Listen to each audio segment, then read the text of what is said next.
Mirku z Patrycją. Patrycja ma inne zajęcie. Zminek.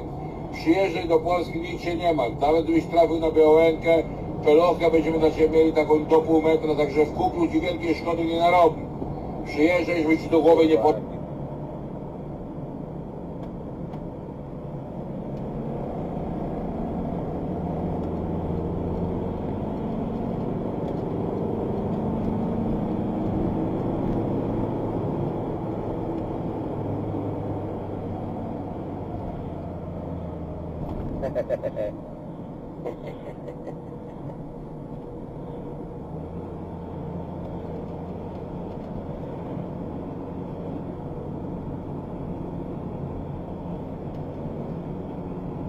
Mam Cię, gościu.